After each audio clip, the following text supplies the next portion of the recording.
오늘 모든 일이 다 형통하리로다라는 제목으로 말씀을 전하도록 하겠습니다.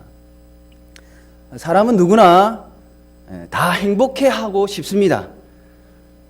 그죠? 과연 어떤 사람이 최고로 행복한 사람인지 오늘 살펴보려고 합니다. 여러분들은 마음의 귀를 쫑긋 세우시고, 쫑긋 안 세워지는 분은 손으로 탁 밀으십시오. 그래가지고 들으시기 바랍니다. 오늘 말씀은 복 있는 사람 하면서 시작되는 말씀입니다. 그리고 이어지는 말씀이 악인들의 길을 따르지 아니하며 죄인들의 길에 서지 아니하며 오만한 자들의 자리에 앉지 아니하고입니다. 이 말씀을 지금부터 이 머릿속에 상황을 한번 그려보시기 바랍니다. 악인들이 100명쯤 있습니다. 죄인들도 100명쯤 있습니다. 오만한 자들도 100명쯤 있습니다. 물론 이 숫자는 절대적인 숫자가 아니라 상대적인 숫자입니다. 그 많은 사람들 속에서 복 있는 한 사람이 살아가고 있습니다. 어떤 사람은 그 속에서 직장 생활을 할 것이고, 그 어떤 한 사람은 학교 생활 또는 가정 생활을 할 겁니다. 심지어 그 어떤 한 사람은 교회 생활을 할 수도 있습니다. 복 있는 한 사람이 악인들의 꾀를 따르지 않습니다. 과연 이 복 있는 사람은 악인들에게 좋은 소리를 들을 수 있을까요? 복 있는 한 사람이 죄인들의 길에 서지 않습니다. 과연 이 복 있는 한 사람은 죄인들에게 인정을 받을 수 있을까요? 복 있는 한 사람이 오만한 자들의 자리에 앉지를 않습니다. 과연 이 복 있는 한 사람은 오만한 자들에게 존경을 받을 수 있을까요? 지금까지 저의 짧은 인생을 산 저의 경험으로는 대세를 따르지 않는 자는 결코 주위의 사람들에게 좋은 인상을 받지 않더라고요. 복 있는 사람은 악인들, 죄인들, 오만한 자들의 그 인사이드로 들어가지 못하고 아웃사이드로 밀려나기 마련입니다. 이 말은 위치적인 것을 말하는 것이 아니라 상태적인 것을 말하는 겁니다. 상태. 그래서 때로는 이 복 있는 사람은 이 인사이드로 막 비집고 들어가기 위해서 이 젊은이들 말로 핵인싸. 여기는 아무도 모르죠. 예. 백길이 인사이드로 들어오는 것. 이제 알아들으시겠습니까? 핵인싸라고 합니다. 핵인싸가 되기 위해서 악인들의 꾀를 따르기도 하고 죄인들의 길에 서기도 하며 오만한 자들의 자리에 앉기도 합니다. 그리고는 행복해합니다.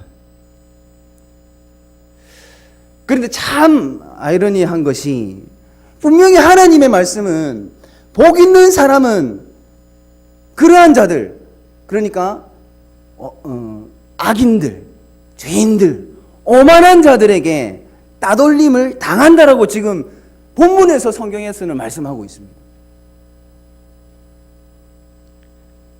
따돌림을 당하는 자가 복 있는 사람인데, 아이러니하게도 그 안으로 어떻게 해서든지 함께하고 싶어서 비집고 들어가려는 사람이 있다라는 거예요.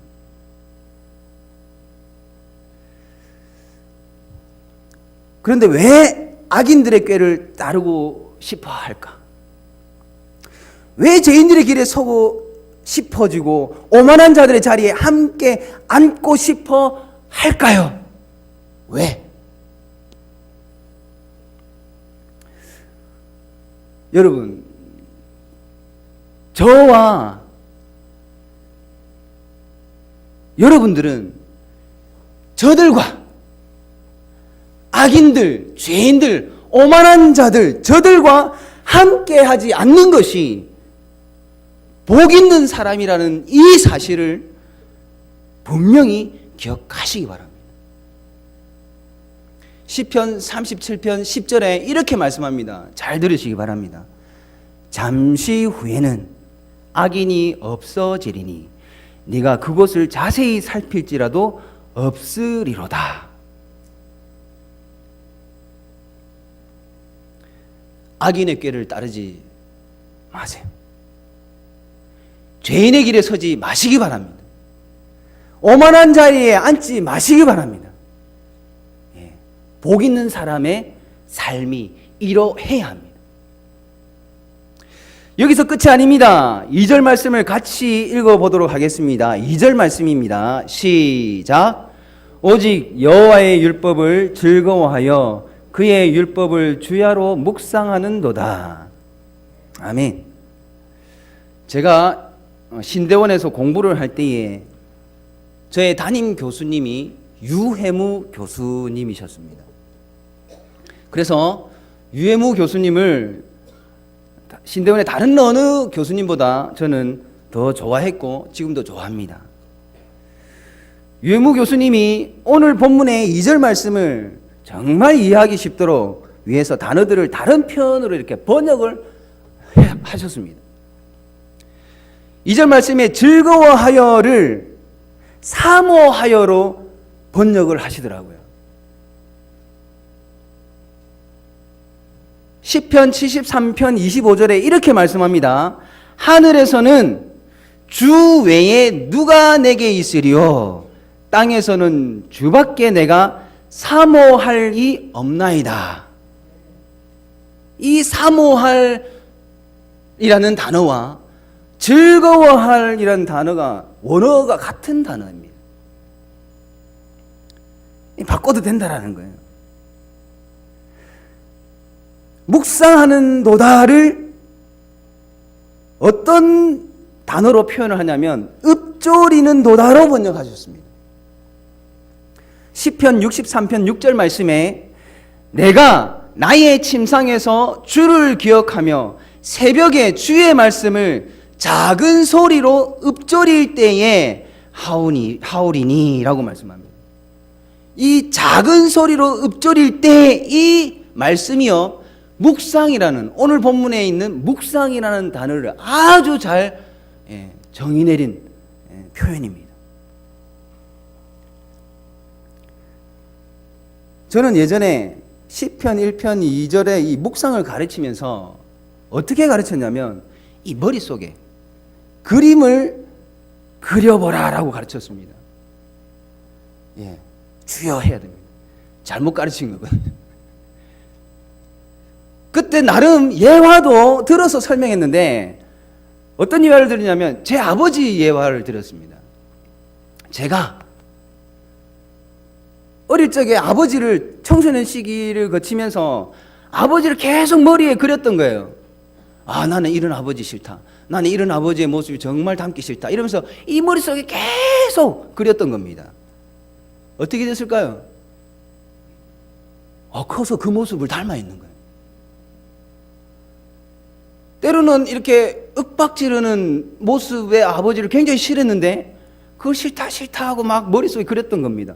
어느 날 보니까 제가 제 아들에게 막 소리를 지르고 늘 그렇다는 게 아닙니다. 순간적으로 한 번, 죄송합니다. 한 번씩.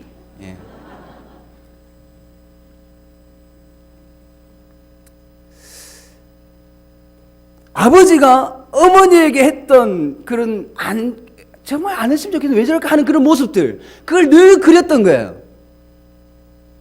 근데 어느 날 보면 제가 가끔씩 제 아내에게 그대로 합니다. 한 번씩. 그러면서 제가 닮아가 있는 모습을 발견했고 또 그렇게 되었다라고 가르치면서 그 머릿속에 채우는 걸 이런 거 말고 하나님을 채워라. 예수님을 채워봐라. 아마 어느 날 그 하나님을 닮아 있을 것이고 예수님을 닮아 있을 것이다. 이것이 묵상이다 하면서 가르쳐줬습니다. 아멘 나오죠. 그럴듯하죠. 근데 이게 잘못 가르친 거예요. 오늘 이 본문 말씀의 묵상은 그렇게 가르치는 것이 아닙니다. 입술에 하나님 말씀을 담고 중얼중얼 하는 것이 묵상입니다. 다르죠? 그러면 2절 말씀을, 오늘 본문의 2절 말씀을 이해하기 쉬운 번역으로 함께 읽어보겠습니다. 자, 준비, 시작. 오직 여호와의 율법을 사모하여 그의 율법을 주야로 작은 소리를 내어 읊조리는도다. 아멘. 누가? 복 있는 사람은. 사람은요, 사모하는 것을 자기도 모르게 입술로 중얼중얼 하게 되어 있습니다. 저만 그런 줄 알았는데 많은 사람들이 그렇더라고요. 제가 누구를 제일 사모하겠습니까? 하나님 다음으로 제 아내입니다. 여러분, 이 괜히 하는 말이 아니고 진짜예요. 이 원리가. 그래서 탁 처음에 아내예요. 결혼하기 전에 탁 봤을 때 저는 첫눈에 보자마자 사모하기 시작했습니다. 저도 모르게 입술에서 중얼거립니다. 아, 예쁘다. 아, 이 여자하고 결혼하고 싶다. 뭘 좋아할까? 뭘 맛있어 할까? 자꾸 그걸 저도 모르게 입술에 중얼중얼거리는 거예요. 이게 사모하는 자의 특징입니다. 아닌 것처럼 그런 눈초리를 저한테 보내지 마세요. 안 해봤으니까 모를 수는 있는데 해본 사람은 다 압니다. 여러분, 하나님의 말씀을, 오늘은 율법이라는데 이게 말씀이라고 해도 돼요. 하나님의 말씀을 사모하는 자는 정말입니다. 자기도 모르게 어떤 상황이 닥치거나 어떤 일이 있을 때에 자기도 모르게 하나님의 말씀이 입술에서 튀어나오게 되어 있습니다.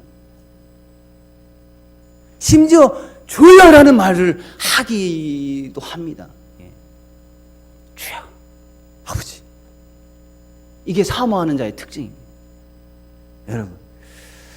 여러분들의 입술에는 어떠한 단어 혹은 말들이 나오고 있습니까?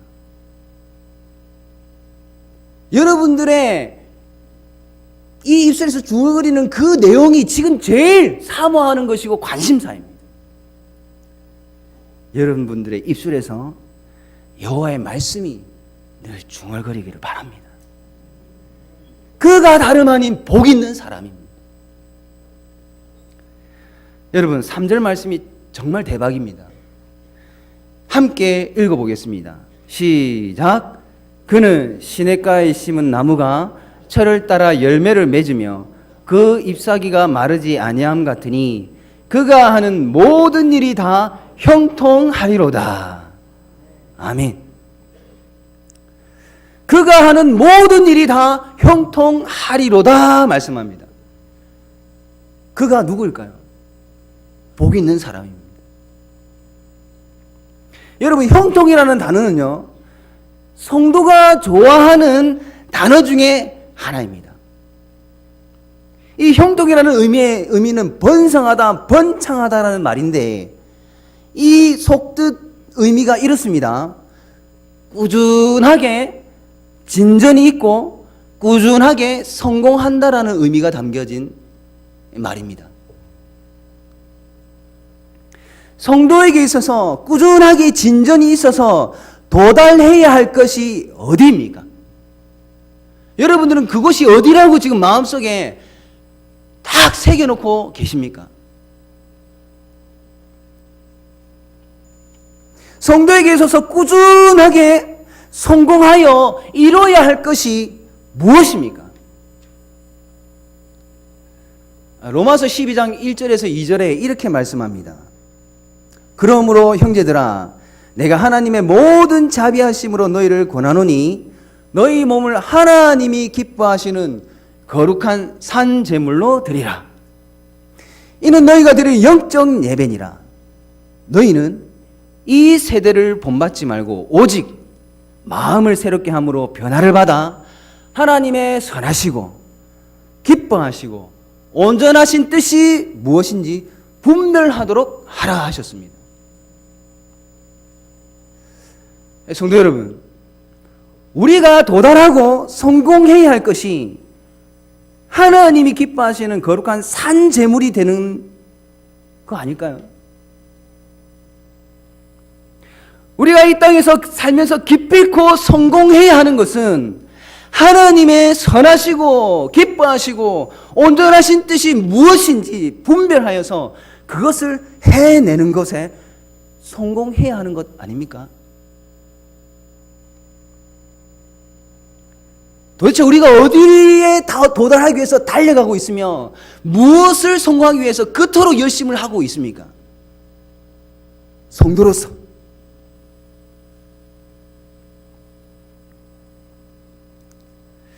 다른 것은 조금 부족해도 됩니다. 물질이 남들보다 많지 않아도, 명예가 남들보다 높지 않아도, 권력이 남들보다 미약해도 이 자신이 하나님의 기뻐하시는 거룩한 산 제물이라면 복 있는 사람입니다. 비록 건강한 육신을 가지고 있지 못하더라도 그것 때문에 하나님의 선하심과 기뻐하시고 온전하신 뜻이 무엇인지 분별하여서 그 일을 해낸다면, 비록 이 육신이 연약해도 그것을 해낸다면 그는 복 있는 사람입니다. 마태복음 5장 29절에서 30절에 예수님께서 만일 내 오른 눈이 너로 실족하게 하거든 빼어내버리라. 내 백체 중 하나가 없어지고 온몸이 지옥에 던져지지 않는 것이 유익하며, 또한 만일 내 오른손이 너로 실족하게 하거든 찍어내버리라. 내 백체 중 하나가 없어지고 온몸이 지옥에 던져지지 않는 것이 유익하니라. 예수님의 말씀입니다.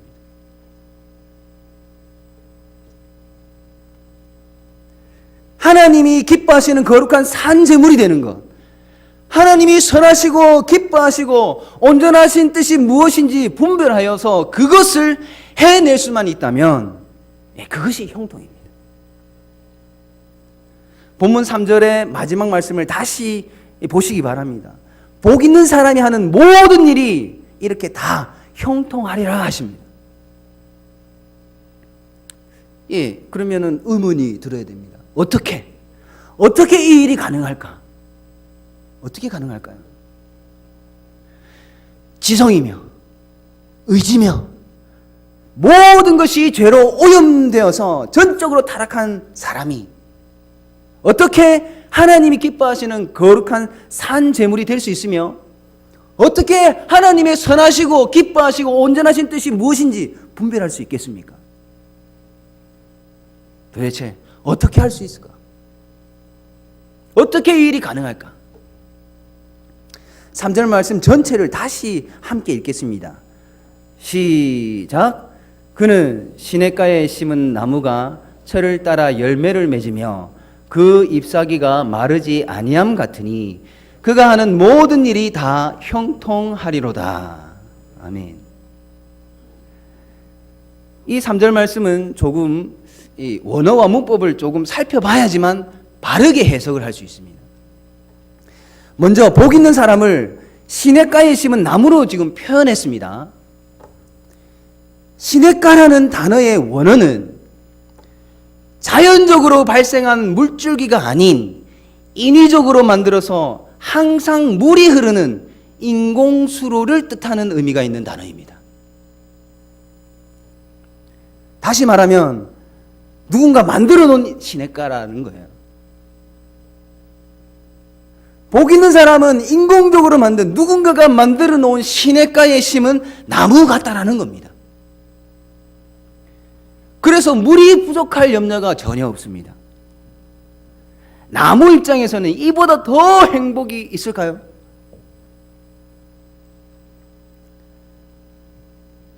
마르지 않는 물이 늘 함께 있기 때문에 철 따라 열매를 맺을 수 있고 잎사귀가 마르지 않습니다. 그리고 또 하나 3절에서 확인해야 할 것이 있는데 시냇가에 심은 나무라고 말씀을 하고 있습니다. 그런데 나무가 스스로를 심을 수 있을까요? 나무가 스스로를 심을 수 있습니까? 나무는 스스로를 심지 못합니다. 누군가가 나무를 심었습니다. 이제 종합해 보면 누군가가 시냇가를 만들었고 누군가가 그 시냇가에 나무를 심었다라는 겁니다. 그래서 철을 따라서 열매를 맺을 수 있고 그 잎사귀가 마르지 않고 무성할 수 있습니다. 누가 그렇게 했을까요? 누가 시냇가를 만들었고 누가 거기에다가 이 나무를 심었을까요? 1번 농부, 2번 어부, 3번 광부.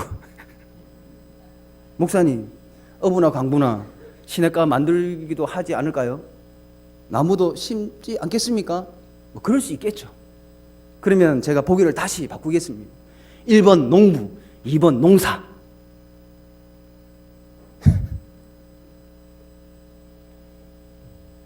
예, 농부죠. 농부가 시냇가를 만들었고요. 거기에다가 나무를 심었습니다. 과실수를 심은 거예요. 요한복음 15장 1절에 예수님께서 이렇게 말씀하셨습니다. 나는 참 포도나무요 내 아버지는 농부라. 하나님을 농부라고 표현하시네요. 시편 80편 8절 말씀에 이렇게 말씀이 기록되어 있습니다. 주께서 한 포도나무를 애굽에서 가져다가 민족을 쫓아내시고 그것을 심으셨나이다 하셨습니다. 예, 주님께서 포도나무를 심으셨네요. 왜 오늘 본문의 3절 말씀이 대박이라고 제가 말씀을 드렸을까요? 복 있는 사람이 하는 모든 일이 다 형통할 수 있도록 하나님께서, 창조주 하나님께서, 전능하신 하나님께서 주관자가 되어 주시기 때문입니다. 나무가 열매를 맺을 수 있도록 하나님께서 필요한 모든 것을 충분히 부족하지 않도록 제공해 주신다라는 말씀이 오늘 3절의 말씀입니다. 과거에 제공을 하고 끝이 난 상태가 아닙니다. 앞으로 제공을 하겠다라고 하시는 말씀이 아닙니다. 지금 이 순간에도 충분한 공급을 받고 있는, 해주고 있는 그러한 상태를 말씀하고 있습니다. 그래서 최고의 상태죠.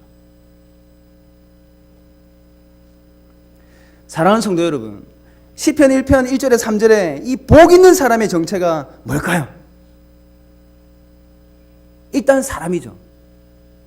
그리고 복 있는 이란 이 단어의 원어적인 뜻을 해석하면 이렇습니다. 오늘 원어를 좀 알아야 됩니다. 복 있는 이라는 이 단어의 원어적인 뜻은 하나님의 은총에 의해서 매우 편애를 받고 있는, 그래서 행복한 이란 뜻입니다. 하나님의 은총에 의해서 매우 편애를 받고 있어서 행복한 이란 뜻이라니까요.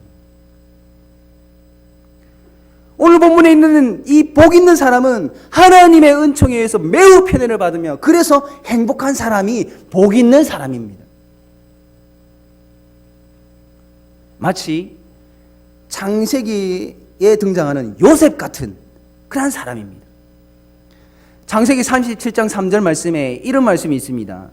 요셉은 노년에 얻은 아들이므로 이스라엘이 여러 아들들보다 그를 더 사랑함으로 그를 위하여 채색 옷을 지었더니 합니다. 예. 오늘 본문에 복 있는 사람은 바로 이 채색 옷을 입은 요셉과 같은 사람을 말하는 겁니다. 요셉도 성경에서 형통했다라고 분명히 말씀합니다. 창세기 39장 23절이에요. 다 같이 한번 읽어봅시다. 시작. 여호와께서 요셉과 함께 하심이라. 여호와께서 그를 범사에 형통하게 하셨더라. 아멘입니다. 요셉은 하나님의 꿈을 가진 자였습니다. 자기 꿈, 자기 비전이 아니라 하나님께서 원하시는 그 하나님의 꿈, 하나님의 비전을 가지고 있던 자인데, 그리고 이 꿈을 이루기 위해서 악인들에게도 있었고 죄인의 길도 분명히 있었고 오만한 자들의 자리도 분명히 있었지만 이 꿈을 이루기 위해서 그들과 함께 하지 않았습니다. 요셉이 그들과 함께 하지 않았다니까요. 그래서 이 모든 것과 함께 하지 않기 때문에 외톨이가 되었습니다. 심지어 인신매매까지 당했죠.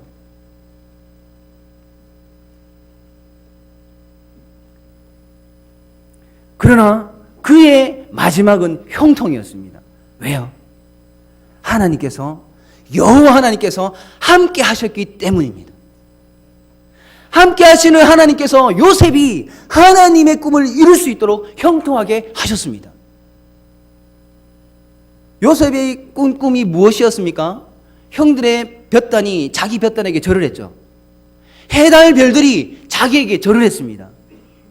그 꿈을 꿨어요. 이게 요셉의 꿈이 아니라 하나님의 꿈입니다. 그게 마지막에 요셉이 애굽의 총리가 되었고 이 가족들이 요셉을 찾아와서 실제로 절을 했습니다. 하나님의 꿈이 이루어진 거죠. 하나님의 형통하심입니다. 예수님께서도 사람으로서 복 있는 사람의 길을 분명히 가셨습니다. 누구보다도 완벽하게 복 있는 사람이셨습니다. 하나님의 외아들로서 어느 누구도 받지 못하는 사랑을 분명히 받으셨고요. 하나님의 꿈이 이루어지도록 아버지 하나님과 함께 하시며 마침내 그 꿈을 이루기 위해서 대속의 제물이 되어 십자가에 달려 죽으셨습니다. 하나님의 꿈이 이루어진 거죠. 하나님의 형통하심입니다. 이와 맥락을 이어서 이제는 우리 차례입니다. 우리 차례. 저와 여러분이 이제 복 있는 사람입니다. 하나님의 편애를 받으며 살아가는 성도입니다. 저들은 하나님께 택함을 받지 못했지만 부족하고 연약함에도 불구하고 어떤 면에서는 저들보다 더 나쁜 짓을 많이 하기도 한 우리들이 하나님께 편애를 받았습니다. 택함을 받았습니다. 칭의를 받았습니다. 성도라 불림을 받습니다. 이제는 우리가 복 있는 사람이 되었습니다. 하나님의 자녀입니다. 우리를 향한 하나님의 꿈이 있습니다. 하나님의 말씀을 믿음으로 살아내는 것입니다. 하나님의 이 말씀을 믿음으로 순종해내는 것입니다. 이것이 우리가 이루어야 될 꿈입니다. 주님께서 분명히 말씀하셨습니다. 항상 임마누엘 하시겠다. 주님께서 항상 우리와 임마누엘 하시기 때문에 우리도 가능합니다. 요셉이 형통했듯이 예수님께서 사람으로 복 있는 사람의 그 모든 형통함을 누렸듯이 우리도 임마누엘 하시는 그 주님 때문에 할 수 있습니다. 왜 주저앉으려고 하십니까? 왜 진정한 행복을 포기하시려고 하십니까? 왜 악인의 길을 쫓으려고 하시고 거짓 그들과 함께 그 길에 서려고 하시며 왜 오만한 자들과 함께 앉으려고 하십니까? 왜 그 잠시 찰나의 행복을 누리려고 참된 진짜 행복을 포기하려고 하십니까? 조금만 참고 조금만 인내하고 주님과 임마누엘 하면서 승리하시기 바랍니다. 행복을 누릴 수 있습니다. 요한복음 4장 14절에 예수님께서 분명히 말씀하셨습니다. 내가 주는 물을 마시는 자는 영원히 목마르지 아니하리니 내가 주는 물은 그 속에서 영생하도록 솟아나는 샘물이 되리라. 우리에게 있어서 예수님이 시냇물이 되어주십니다. 사랑하는 성도 여러분, 저와 여러분이 이 땅에 살면서 꿈꿔야 할 것은 하나님이 기뻐하시는 거룩한 산 제물로 살아내는 것입니다. 이 세대를 본받지 않고 오직 하나님의 기뻐하시는,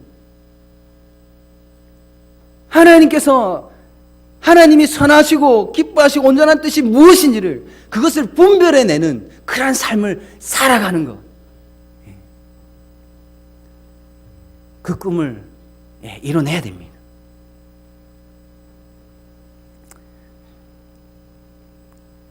영원히 썩지 아니할 하늘의 것들을 이뤄내야 합니다. 왜 이 세대를 본받으며 찰나를 누리고 곧 썩어 없어질 그것을 붙들고 계십니까?